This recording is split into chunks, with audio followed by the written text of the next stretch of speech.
ఎడారిలో సెలయేర్లు డిసెంబర్ 4వ తేదీ. భక్తులు ఘనతనొంది ప్రహర్షించుదురుగాక, వారు సంతోషభరితులై తమ పడకల మీద ఉత్సాహగానము చేయుదురుగాక. 149వ కీర్తన 5వ చరణం. అవును, క్రైస్తవులందరూ వేదన సమయంలో కూడా స్తుతులు పాడాలి. పౌలు శీలల వలె రాత్రిలోనూ చెరసాలలోనూ క్రైస్తవులు పాటలు పాడాలి. కొంతమంది తాము ఎలా ఉన్నా, ఏ పరిస్థితిలో ఉన్నా వాళ్ళు సంతోషంతో పాటలు పాడుతూనే ఉంటారు. చాలామంది జీవితాలు మూలుగుతూనే ఉంటాయి. చాలా జీవితాలు ఫిర్యాదులతోనూ ఉంటాయి. వారు బయటికి బిగ్గరగా చెప్పకపోయినా మనసులో ధ్యానిస్తారు అని ఆమోస్ ఆర్ వెల్స్ అన్నాడు. నిజమైన మతం ఈ జీవితంలో పాడుతుంది, ఈ జీవితం తరువాత మరింతగా పాడుతుంది.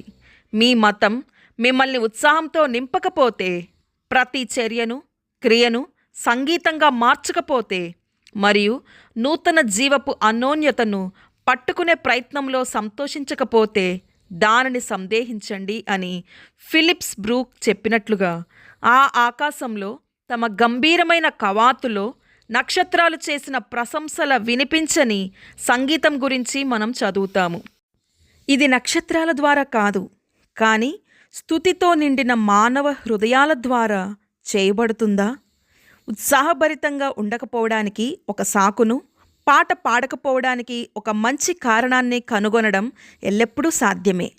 ఒకసారి ఆలివర్ హెర్ఫోర్డ్ ఆలోచించిన ఒక సాకు ఇక్కడ ఉంది. డిసెంబర్ చీకటిలో పక్షి పాట నేను విన్నాను. ఒక దివ్యమైన సంగతి, జ్ఞాపకం చేసుకోదగినంత మాధుర్యమైంది. సెప్టెంబర్లో ఉన్నదానికంటే మనం వసంతానికి దగ్గరగా ఉన్నాం.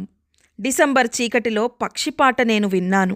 అవును, అదే పందాలో మన చుట్టూ ఉన్న పరిసరాలు ఎంత నిరుత్సాహంగా ఉన్నప్పటికీ మనం నిన్నటి కంటే ఒకరోజు పరలోకానికి దగ్గరగా ఉన్నామని, ఒకరోజు మన శాశ్వతమైన ఆనందానికి శాంతికి దగ్గరగా ఉన్నామని ఎల్లప్పుడూ గుర్తు చేసుకోవాలి. ఇప్పుడు మన చుట్టూ చీకటిగాను చలిగాను తుఫాను వలెను ఉంటే ఏంటి పరిస్థితి? అంతం లేని వసంతం సమీపిస్తుంది. పువ్వులు వస్తున్నాయి, పక్షులు పాటలు వినిపిస్తున్నాయి, చల్లని పిల్లగాలులు, నీలి ఆకాశాలు వస్తున్నాయి. ప్రతి చీకటి దినం ప్రకాశవంతమైన దినాలను దగ్గరగా తీసుకొస్తుంది. ఓ దేవా, మా దీవెనలను మేము లెక్కపెట్టలేము, కొలవలేము. నీ కృతజ్ఞతా భావాలను కూడా మేము లెక్కపెట్టలేము లేదా కొలవలేము.